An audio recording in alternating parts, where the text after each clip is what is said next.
Now we are going to do something which is quite different, and it's something that is completely unique. We are having the pleasure of meeting Val Spiridonov. Hi, Val.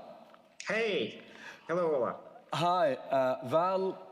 You are suffering from a terrible condition called Wernig-Hoffman's disease. Yes, that's correct. And what is that? It's muscle atrophy. It leads to complete disability to move, so I can hardly move my arms. I cannot walk. I cannot get up from the bed in the morning. So I have to invite someone to help me every day. It's a terrible disease. It leads to being very dependent from other people. And it's also deteriorating. It's getting worse and worse? Yes, correct. And this has made you volunteer for one of the most spectacular steps in medical history, the first full-body transplant. Yes, correct. When I heard about Canavero's experiment, I thought that it would be a great chance for me to take part in this research because as an engineer, I'm very fond of science, I'm fond of technology involvement, and I wanted to be able to develop this technology and to help Canavero in his experiment. This technology has to have some human face, because without me, it was hard for him to explain who needs this technology, who it will help to. So when I appeared this spring, we began to change people's mind. People try to understand now why this is demanded. And, this is not a really new technology because earlier in Soviet Russia, Vladimir Demikhov tried to do first head transplants with dogs, and he was pretty successful with that. It was early 50s, so the 20th century. But it was very stupid from the authorities of the time to cut his financial support.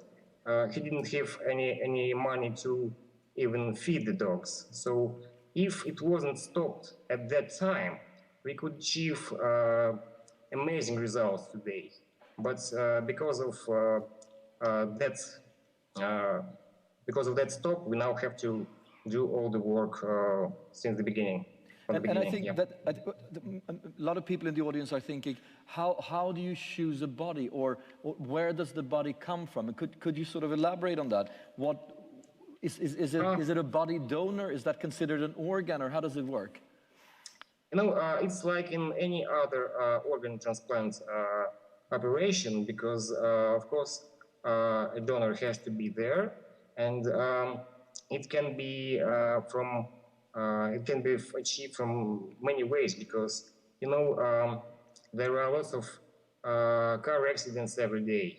There are 30,000 car accidents every year in Russia, and there are brain damaged people after these accidents. Also, in many countries, there is still death enforcement to the lawbreakers, as you know, like countries of Belarus or China. So these donors can be good for this experiment too. So you could be conceivably receiving somebody who's on death row could donate the body, or you can have a fully healthy body through somebody who's in a car accident and has brain damage. Yes, I think there are both possibilities, because the technology evolves now, and of course it will be a fully dead man already. Yeah, but how is the body picked? What is your say-so in that? And what do you think about when you think about your new body? There is no shop now for bodies. It's just only one condition, Canavero says. It has to be the man of the same race. It's just a technical condition because of the connectivity, I think, connectivity reasons. So it's Caucasian for Caucasian donor, and so on. Yeah. And if you're sort of looking at the medical side of the surgery, it has been done on monkeys before here in the US as well, and it worked, but it was the monkey later died because they couldn't connect with the spine. Yes, it was the major problem of Demichov and Dr. Robert White, but Canavero says he has solved this problem. That's why I joined his team in this experiment. And today this approves in China with the experiments on mice. So the mice already move with their body fully transplanted. So yes, the technology is available now. And you are going to be operated by an Italian doctor's team, but that has raised a lot of controversy as well in the medical community. There's a lot of people that sort of associate with Frankenstein, or are we playing God and so forth. What do you want to tell to them? You know, it's not about playing God, it's about saving lives, I think.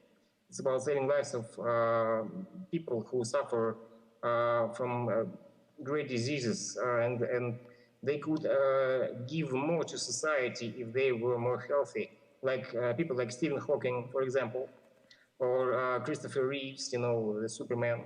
So there are numerous possibilities of achieving great results even for other kinds of patients, because this technology leads to material development, chemistry development, and development of many reconstruction surgery types. You know, here in Russia, I am on the edge of this transplantology technology, and many groups of people connect with me, and they want to communicate with Canavero and work with him, and they offer the technology of spinal reconstruction and the new rehabilitation technologies. So this, like, you know, an ocean wave, it will grow, and technology will evolve in many areas.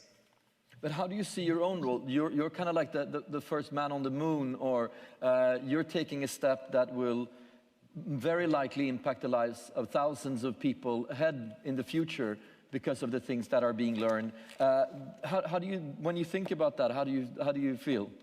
Well, first of all, of course, I'm not crazy. I have a full life. I have a job. I have lots of friends, and I enjoy my life every day.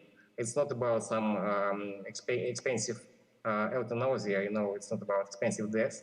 So for me, it's about technology and science, first of all. And I am going to be certain with new animal experiments and new animals which I will see. And if they are moving, if they are healthy enough after this kind of experiment, only then me and Dr. Canavero are going to do this with me. So it's not like crazy thing, you know. And of course, I believe that it will give me, first of all, ability to be more independent, from other people, from being helpless every day. So it's a pretty great chance for me to have a normal life, and that's all I want. Yeah. And what do you think it will feel like to wake up in your new body and be able to move and?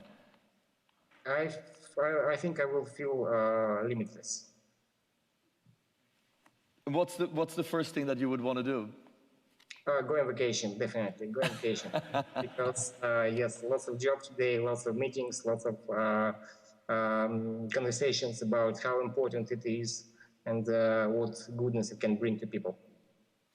Thank you very, very much for being here with us and sharing. And good luck. We're going to follow it closely. And I hope to see you here in person. Thank you. Thank you.